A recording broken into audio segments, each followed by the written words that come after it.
Hello everyone and welcome to your Rangers Review press conference reaction video. We've heard from both Philippe, Clement and Vaclav Cerny ahead of tomorrow's return to Premiership action at Ibrox. Interesting as ever, particularly from the Rangers manager, to talk through the big talking points. Joshua Barry joins us. How's it going, Joshua?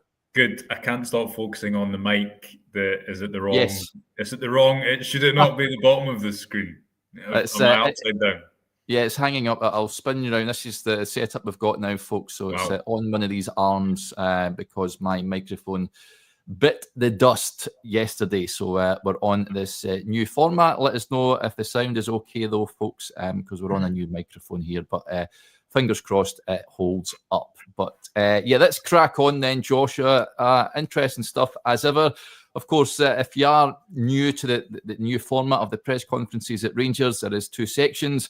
There is the broadcast section and then the embargoed section, which will be out at 7 p.m. So we'll discuss what was said in the first part of the press conference. The first question he addressed was Kasanwirjo's injury with the Netherlands under-21s, Joshua. And what I'll do is I'll put on what the manager had to say. He says it's going to be a long-term thing and they are in discussions with his parent club. So this is what Clement had to say about that.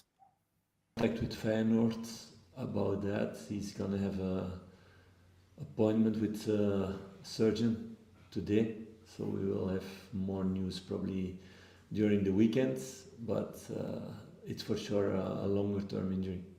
And it's now seeing what's the precise problem and talking with Feyenoord where to make the operation, where to make the rehab. So we're in negotiations with them about it.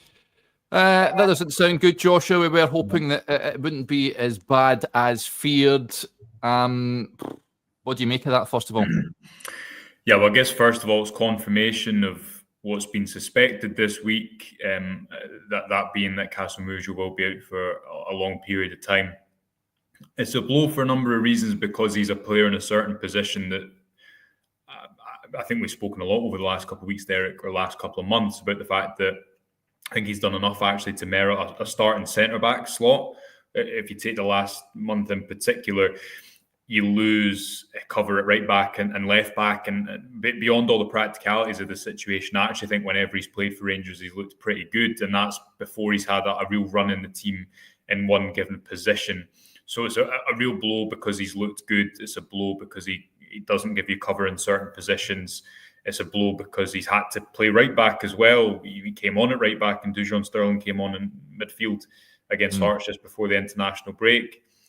Rangers have had a lot of these over the last couple of years, haven't they? Where it's felt as though a player is just getting up to speed and suddenly they're cut down by injury. But if you take the tone of that conversation from Clement and you assess what he has said, the fact that they're talking to Feyenoord about where that operation gets done, now that's obviously commonplace because he's Feyenoord's player before he is Rangers player. They're his parent club. But this isn't something, unfortunately, where he's going to be back in a number of weeks. And it looks like Rangers are going to have to now look to the January window to see how do they address that particular area. What you would say on that, though, Derek, is I feel like Kasanwirjo was the perfect profile for that area in the squad, in that he could cover a number of different positions, but he looked really good. He gave you a different profile at centre-back, comfortable on the ball. There's not really a moment, I think, bar that goal up at Aberdeen, there's not really a moment he's played so far at Rangers where I think he's been poor. I think generally he's done really well when thrown into difficult situations. And that conversation of will Rangers potentially look to keep him at the club beyond the duration of his loan spell with that option to buy had started to come up more and more. So I know you guys spoke about it on the show this morning. Confirmation has arrived since, but yeah, I think a really big blow in an area of the pitch where Rangers were going to need him over this next month. Yeah, it depends how long term is, but I would probably be inclined at sending him back to Feyenoord. He is their player and he can undergo his rehab there. But a bitter blow for Rangers. There's no question about that. We'll address this question from Denzel before we crack on. It says, can you explain what's to be gained by the embargoed section? Is it held over for TV news at night? Not entirely sure why they've done that. It's a new thing this season, Rangers. Maybe Joshua can enlighten us. But I think there were a few raised eyebrows when Rangers changed, because it used to be an embargoed section around about 10 o'clock, wasn't it? Yes, without boring people about background stuff for ages, it's most clubs do an embargoed section. Certainly if you look down the Premier League as well. So you can get part 2 slightly later on, depending on when you watch this video, Derek. Yeah, it's usually for the papers for the day after, really. But I don't know why they brought it forward, Rangers, but that is their prerogative. And that is the reason why. I'm not sure the reason why they brought it forward, but there you go. Let's move on to what else was said. Just on the injury front, good news with regards to Ridvan. Clement says he's back available again. He says Ross McCausland had a problem with his foot, but he's better now, so that's a positive. So Oscar Cortez should be back training next week, and Rabbit Matondo isn't fit enough for this game. But he said this is what he had to say. Ridvan is training with the team again. He'll be in the selection tomorrow, so he's doing well. He played also one half last week in a friendly game. Rabi trains and played also the friendly game, but got a kick there, so he has a small problem. Not a big problem, but he will not be fit for the weekend. And very positive news, Oscar will be back next week to train with the team. So I'm really happy about that also. So Ridvan back in contention. Joshua, I've got to say, I would be surprised if he started tomorrow, but good to have him back in and around the place.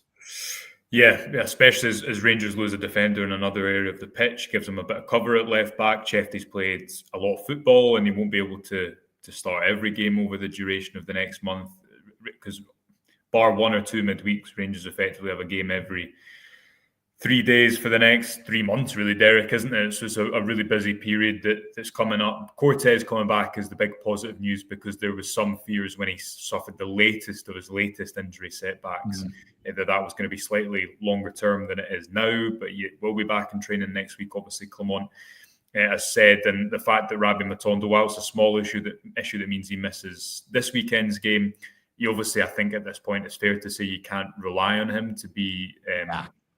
to start consistently. You hope that he can play some sort of part, and suddenly if you put Cortez and Matondo back and they're both as options, then Rangers maybe can play Bayrami in a more central position.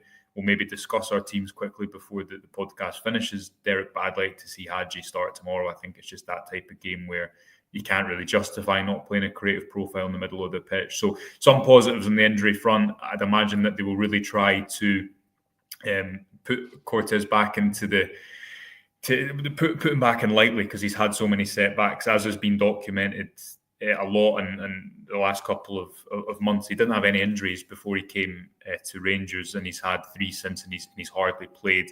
Rangers badly require, I think, in that final third, not only someone who can run with the ball, but someone who can run in behind, bring a little bit of pace, an out-and-out winger, because I think Cerny's he's more of like an inside forward, isn't even a winger. He's not someone who's going to take someone on, a defender on by the byline all that consistently. So some positives, more of the same with Matondo, frustratingly for him and for Rangers. Still be no real wingers as an option tomorrow if Ross McCausland doesn't make the bench, because he's got a slight knock. But yeah, as mentioned, I'd like to see Hadji, especially given the fact he played 90 minutes for Romania. I'd like to see him in that midfield, even if that means that Bayrami stays out wide.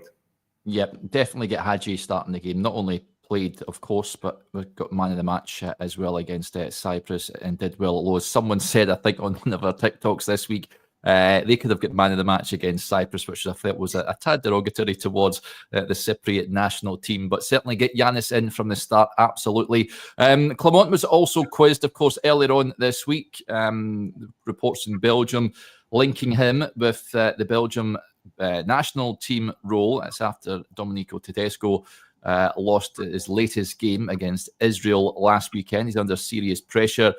Clement's former sporting director at Club Brugge has been appointed to the position at Belgium. This is what Clement had to say on that. What do you make of those lines? I think a few weeks ago you were here also in the press conference. I hope you remember what I said there. So I don't want to go into rumors about players, so I'm not going to go into rumors about those things. But I was really clear that I said that I engaged myself for the long term to Rangers, and I'm not gonna change my mind in that. So I think it's very clear. I hope now in the future, if something else comes, that you don't come with this question anymore. So there he goes. He addresses that Joshua links to the Belgium team job. Didn't want to discuss that, which is fair enough. Another interesting point he was quizzed on was the appointment of Niels Koppen as technical director.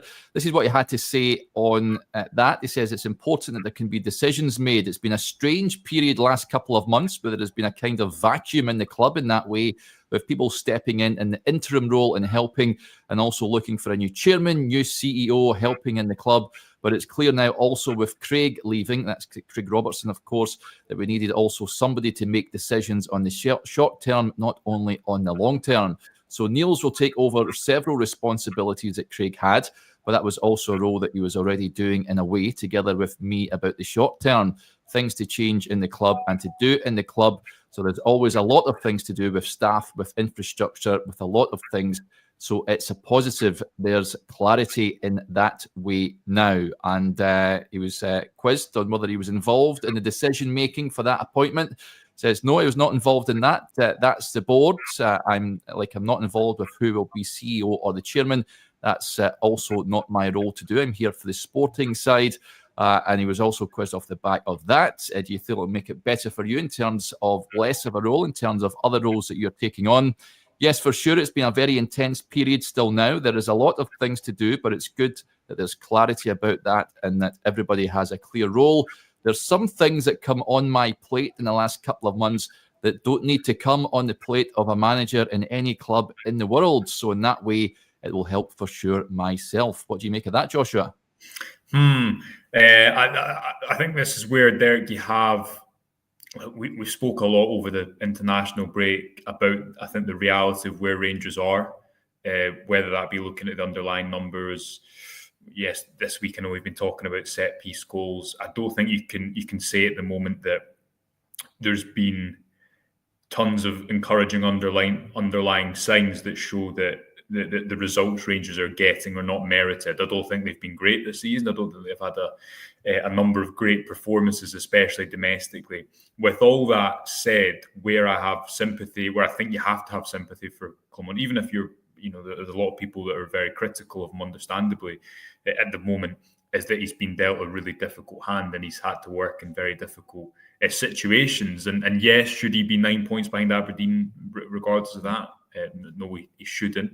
But even still, if you look at the infrastructure that has existed, or rather not existed around them, the fact that the football board that I'm sick of talking about it, but we've mentioned it a number of times, was completed this time last year, and a year on it totally effectively disbanded with a new executive structure in place. Again, I just don't think it's been conducive, the structure behind the manager, to allow any football team to thrive. Now, again, it's important to caveat that the product on the pitch, I think, should be better, and there is criticism to be made, but Clement has been dealt a difficult hand, and he's effectively had to become a spokesperson for the club in different situations, Derek, about decisions that he's not made, that he's not been a part of, that he's not been around to be a part of. He's only been in the door for a little over a year. Now, you could say, on the other hand, if you're looking at it critically, and we wrote this week when we were explaining some of the reasoning and the context behind Koppen's promotion, that Clement also hasn't had a sporting director, a director of football, a CEO ahead of him to, I think, properly scrutinise his performance, and that also is a big miss in Rangers' current executive set up at the moment. But that comment from him today probably just gives you a little bit of a taste of how he feels about the situation as well, and the cards that he has been dealt, not only over the last year, but I think in particular, if you look at the last few months of his life as a Rangers manager and the various things he's had to deal with. Because it's quite I don't know what you think, but it's quite a statement. He chose to say that. He wasn't pushed on that specifically, and probably reveals his feelings towards the situation overall. Yeah, I think normal football clubs do have guys like a permanent chairman and CEO in place. Rangers haven't been operating with those positions for some time now. I think it's a very unusual situation for a football manager. So, interesting things from Clement to say. Vaclav Cerny, as was put up as well, spoke well. I do enjoy listening to him. He was quizzed on whether he would like to extend his stay at Ibrox past the summer. This is what he had to say on that.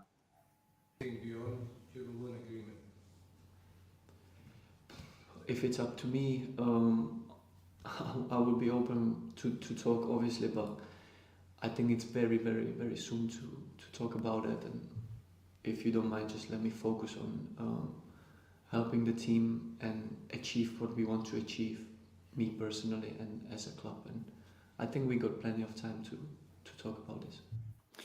Can't argue with that, Joshua. I think it is too early to talk about extending his loan spell at Rangers. Listen, I think he's on a good run of form just now. I hope it continues tomorrow, but wasn't giving much away.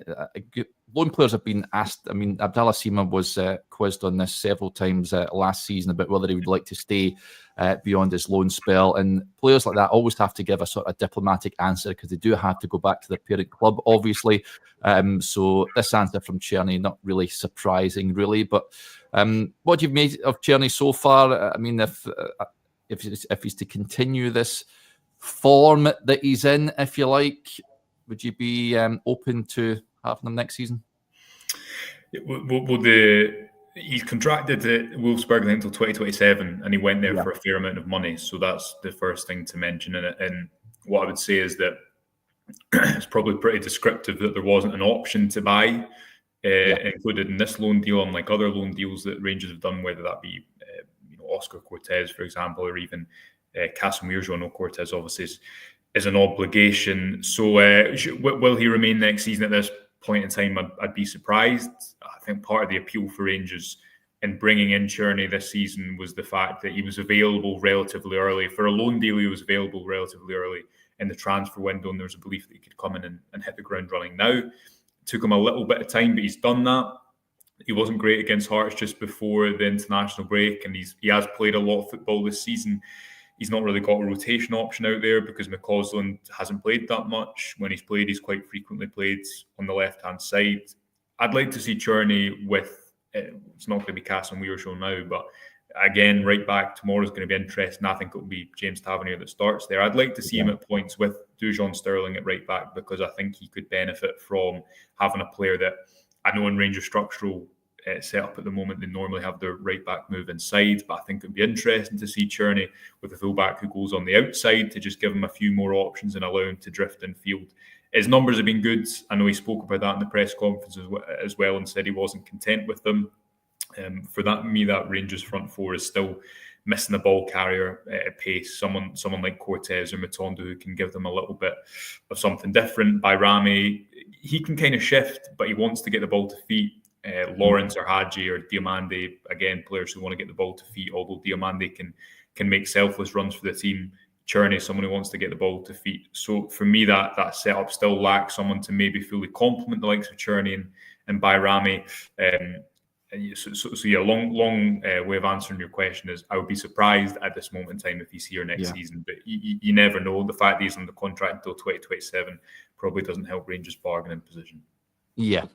Right. You can watch both those press conferences over on the YouTube channel, folks. Just a reminder as well, that embargoed section will be released at 7 p.m. And by all accounts, some interesting stuff to come out, certainly from Clement. I think he was quizzed on set pieces, so we'll get to hear what he had to say about that. Hot off the back of your piece the other day on set pieces, Joshua, which doesn't make it great reading if you're a Rangers fan. Work certainly has to be done on improving that, that's for sure. You can read what both had to say as well over on the website. So if you prefer that way, then do go and check it out. Tomorrow we'll have all the usual coverage from Ibrox, the pre-match and post-match. So you won't miss a thing if you cannot make the game. Right, that'll do us there. Thank you to you all for tuning in and for your support to the channel as ever. Big thanks to Joshua as well. And yeah, enjoy your Friday evening. Bye for now.